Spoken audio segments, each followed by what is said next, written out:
السلام عليكم البنات، ان شاء الله لا تكونوا لاباس، ان شاء الله تكونوا بخير. رمضانكم مبارك علينا وعليكم.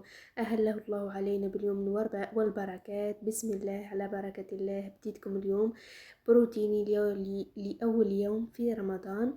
كما راكم تشوفوا البنات، نهار الأول تاع رمضان راح يكون مميز، فيه أجواء خاصة وطعم خاص ورائحة وكلش، يعني راح يكون مميز بالنسبة للأمة الإسلامية كاملين. البنات كما شفتوا هنا بديت معاكم يومي بتحضيراتي، بكرت فيه على الصباح يعني. درت فيه تحضيرات في الصباح ورحت خدمت، يعني كي رجعت العشية زدت كملت معاكم الفطور. صورت لكم يعني مقتطفات من يومي هكا باه ما تكونوش طولت عليكم ياسر، وممتو ما نزيدش نغيب عليكم ياسر يعني. ان شاء الله نقدر نوفق بين العمل وبين الدار وبين التصوير. البنات ما تنساوش دعمكم بالجيم وكومنتار، وتخليولي تعليقات كيما نتم حلوين. بسم الله. هنا بديت في تحضير، يعني حضرت هذوما الحوايج كنت حضرتهم على الصباح، نضت شويه التسعة حضرتهم على خاطر كانت عندي قضية كنت رايحة نقضاها على العشرة، لازم نكون تما في الإدارات. كما عم بالكم الإدارات تاعنا يعني هما ما يتحلاوش بالوقت، بس احنا كون نديرو روتار ولا حاجة رايحة تجي فينا. لذلك بكرت الصباح وليت وجدت شوية تاع الفطور، وجدت هذوك الحوايج تاع الشوربه. من هنا حطيت الطاجين الحلو تاعي، كنت رنخت وغسلتهم عفوا بالماء، وبعد كده رنختهم في الماء خليتهم يعني. قلت كي نجي العشيه نلقاهم تشربت الماء تاعهم هذاك، ومام طون نلقاهم يعني هاك. مع بالكم لازم نرنخوهم قبل. الجاري كيف كيف تفتفتو هو الاول وخليته، قلت كي نرجع نشعل عليه برك يعني هكاكا كيما كان، يعني كيما كان درت. كي روحت طول دخلت طول حاشاكم، مازلت حتى ما نحيتش خماري، ما بدلتش خاشي، رحت طول شعلت على جاري هو الاول. حطيت فيه بصل طماطم يعني كيما العاده، يعني قلت لكم هكا نشارك معكم مقتطفات برك من يومي. انا صباح خرجت رحت قلت لكم بعد ما كملت التحضيرات تاعي، خرجت رحت للخدمه وعديت عندي قضيه. لقيت الكولي تاعنا وصل الكوموند، يعني كنا كومونديناها انا وبنات اللي معايا في العمل. وصلت هيا، قلت نصورها لكم معاكم وتشوفوا معايا. الواحد عبارة عن لي ساك، يعني كل واحدة كوموندات ساك تاعها، هكا تشاركنا باه ما يجيناش سعر التوصيل غالي. شوفوا هادو هما لي موديل تاعنا، دوك نصورهم لكم ان شاء الله اذا قدرت نصورهم لكم ونعدهم لكم في فيديو اخر. هنا كل واحدة تقول هذا تاعي هذا تاعي، كنا متعاركين عليهم كل واحدة واش حابة تتخير، يعني هو نحنا ديجانا مخيرين يعني كل واحدة بالصاك تاعها. اكتر واحد عجبنا هو هذا تاع الصاك هذا، يعني ما كناش شفناها كي دارت لا كوموند عليه. بصحتهم يعني كل. من جهة واحدة اخرى هنا كي روحت قلت لكم للدار، صليت الظهر. ما زلت ما أذنش عليا العصر، هي فرحت قلت مادام ما أذنش العصر صليت الظهر ودخلت طول للكوزينة يعني. هنا نقولوا جويه 3:30 هكاكا، الرابعة غير حاجة. حطيت السكر تاعي يتكرمل مع الزبدة هذيك كيما راكم تشوفوا. هنا كانت عندي شوية تاع كبدة، شوية تاع ريح وشوية تاع اللحم، هكا خلطتها مع بعضهم. راح نديرهم كي الكمونيه هكا، يعني كي صوص برك حمرا باه نرافقها مع طاجين الحلو. ما نحبوش يعني ناكلو طاجين حلو ياسر.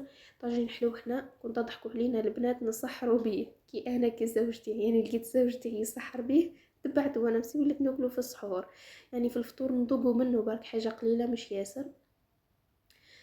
قلت لكم حطيت السكر تاعي يتكرمل كي وصل اللون هذاك الذهبي، يعني مرقته بزوز كيلات تاع ماء. درت كيلة سكر معاها زوز كيلات تاع ماء، مع الكيلة تاع زبيب وكيلة تاع عين بقرة ومشماش. وانتم يعني كل واحدة عندها طريقة تاعها كيفاه طيب، كل واحدة يعني كاين طرق ياسر، كاين يطيبوه بالحم والبصل، كل واحدة طرق يعني تختلف من دار الأخرى، يعني مش من ولاية لولاية برك، من كل كاينة في ولاية واحدة وتلقيهم قدام واحدة طيب من طريقة يعني. كيما قلت لكم هنا بعد ما كان الواحد تاعي هذاك السيرو تاعي شغل تاع السكر والماء بدا يغلي، صبيت عليه الزبيب والمشماش هما الاولين. نخليهم يطيبوا يعني مع بعضهم، يعني ما انا ما نطيبش الزبيب وحده والمشماش وحده، محسوب رايحين يديولي نفس الوقت نقول كيف كيف يعني. هنا مرقت هذه الكمونيات تاعي ولا ما باليش والله ما عندهاش اسم المهم. وخليتها حتى هي طيب. من جهة واحدة أخرى نحيت الكعبة تاع البصل تاعي والكعبة تاع الطماطم والمعدنوسة ديكا والدبشة والكرافس اللي كانوا في الجاري، نحيتهم مع شوية على صوص ورحيتهم بالطريقة هذه. ومن بعد نرجعهم في البرمة يزيدوا يغليوا شوية مع لاصوص هذاك تاع الجاري، ومن بعد نضيفوا عليهم الفريك. هنا في زدت رحت درت الكسرة. درت كسرة رخصيص برك، ما عنديش الوقت يعني الكافي باش ندير كسرة مطلوع. ومبطون بديت نوجد في الطاولة تاعي، يعني يد هنا ويد لهيه. العام تاعي الاول هذا اللي رايحه نفطر في الكوزينه، ملفه نفطر فطرت في الصاله، ومره فطرت يعني في شومبرا. يعني اول عام نفطر في الكوزينه. صراحة يتنقص عليك تعب ياسر من تأدي وجيبي القرابش كيما نقولوا. هنا رحت درت البوراك كيف درتو بوراك يعني تاع الزربة خفوفي برك تاع النهار الاول.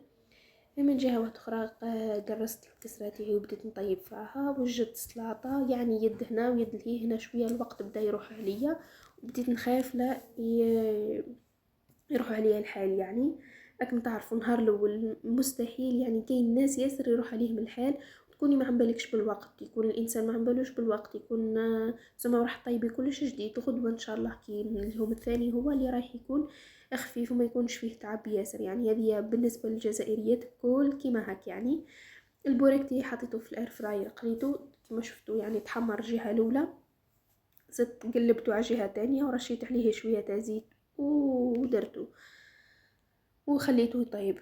من جهة واحدة أخرى هنا قلت لكم وصل الوقت يعني قاعدة نصور لكم والله يا البنات غير مقتطفات فقط هكا باه نعيشكم معايا الأجواء تاعي. جاي هنا للأمانة راكم تشوف جاني شوية خفيف، ما جاش ثقيل ياسر. هذه الكمونية تاعي كانت حاضرة حتى هي. طاجين الحلو كيف كان حاضر. البوراك حتى هو وجد. وهنا هذه هي الطاولة تاعي تاع نهار أول يوم من رمضان. إن شاء الله تكون عجبتكم وشهيتكم في الجنة إن شاء الله يا البنات. نتوما اعطيوني وش خليوا لي في الكومنتار وش طيبتوا، وش هي العادات تاعكم اللي طيبوها في اول يوم تاع رمضان. كاين ناس ياسر يطيبوا الملوخيه في اول يوم رمضان، انا صراحه ما نطيبهاش في رمضان وما نحبهاش في رمضان. يعني هاي ديجا بنتي طاولها شويه بتشدها كانوا مطيبينها لتحت بعثولها، انا ما ناكلهاش في رمضان.